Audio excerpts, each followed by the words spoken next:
Now, watching the game, Jeff, as I'm sure you Parramatta people did with a great deal of interest, just to work out tactics and so forth, did you see anything in there that really had you greatly worried? Did you think that this was going to be easy, hard, tough, or how did you react? What was your coach's reaction to it? Well, we watched it. We knew that Canterbury keep coming up all day. They kept coming up outside the Canterbury players and forcing them back in, and I think that's been their greatest asset in the semi-finals. And although everybody says they've got a great attacking style, they did plenty of grafting work. Yeah. And that's why I think they beat Cronulla. They really flogged them. They flogged them to death, yeah. That tremendous tackle Steve just pointed out, that's when the arm was broken by Bendel.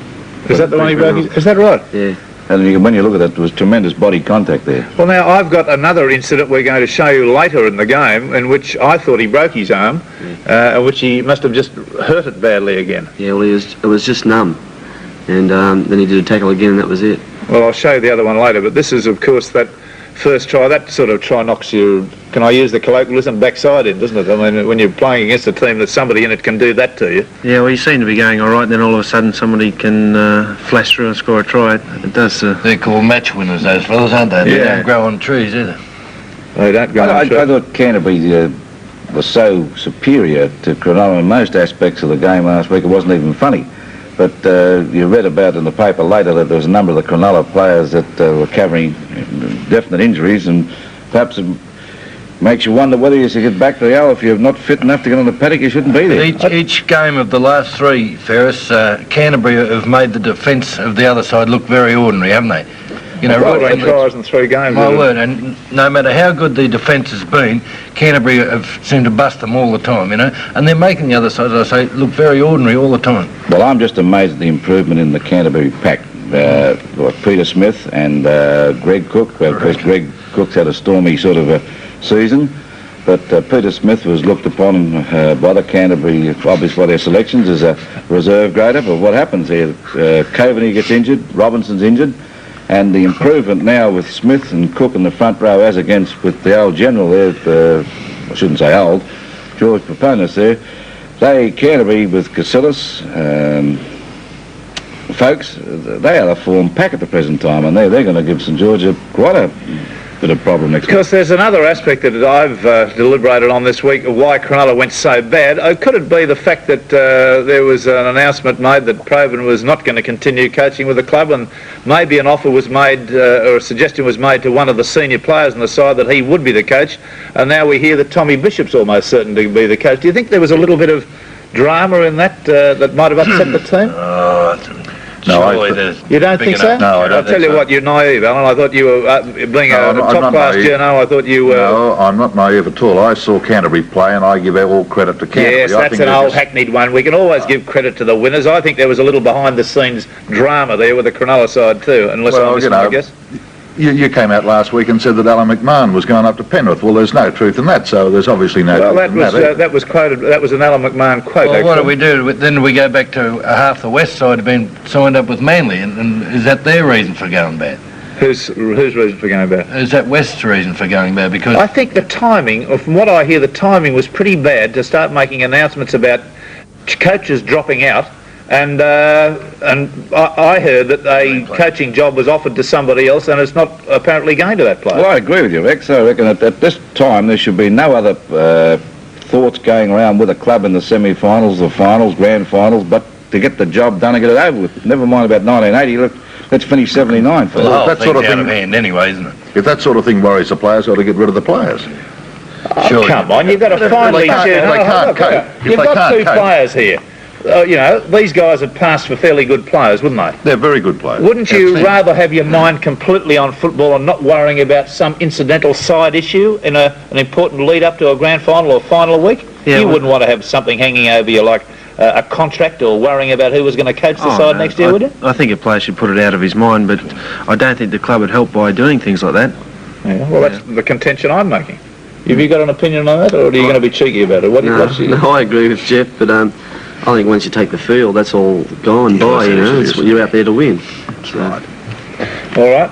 Let's have a look at the second half of that game. And this, of course, resulted in the 30-5 win to the Canterbury Bank. 30 points to 15 win to the Canterbury side over Cronulla. There was significance too in this try that was scored when Pearce had virtually not got back on the field. There he is, just coming into the play. He was late back being stitched up, and blimey, didn't he need some stitches? I'm told it was 11 stitches. Yeah.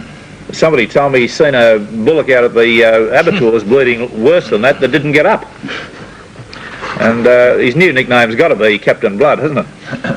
I'm glad it was his and not mine. Yeah, well, you don't have that much blood in you. Yours is straight undiluted alcohol. One of the big just features in this particular game, I thought, was the blotting out of the Sorensen brothers by the Canterbury defence.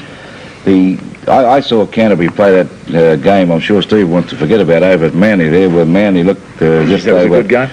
Back in the premiership contention. And I felt that, that Canterbury at that stage looked like missing out on the preliminary playoffs.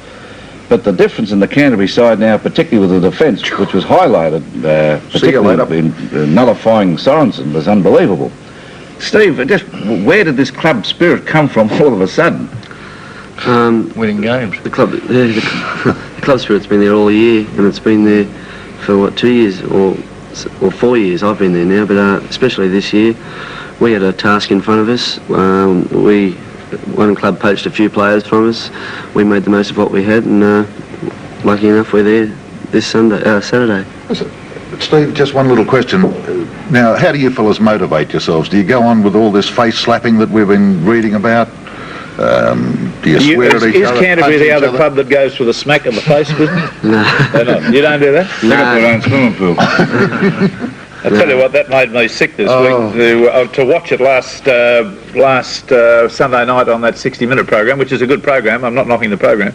I thought that was the sickest thing I've seen on television, the most denigrating thing for rugby league I've seen in a heap of years, and I was absolutely shocked. I got a lot of time and admiration for Roy Masters, and if that's the way he goes about motivating his team on the basis of geographical situations, we're the poor, broken down people from western suburbs, and we've got to get on top of the silvertails from the better geographical areas.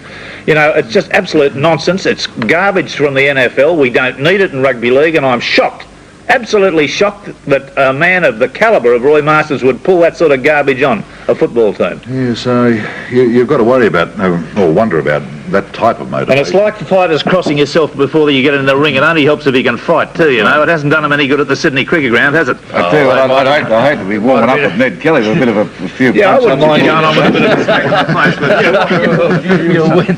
But how'd you be lining up with Sats before the game? No thanks, no. That'd be... Use up all your reserves before the game It starts. would have been just my luck to pull somebody like that. Listen, I want to show you this incident now, because this is the one I thought that Brentnell broke his arm in during that game. Now watch him here. Right.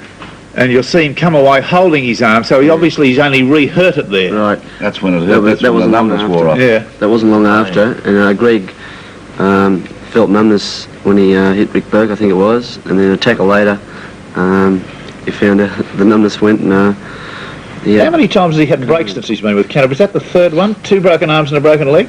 No, just he's broken both arms. That was his good arm. I don't go on with that. If you're lucky if it was an octopus.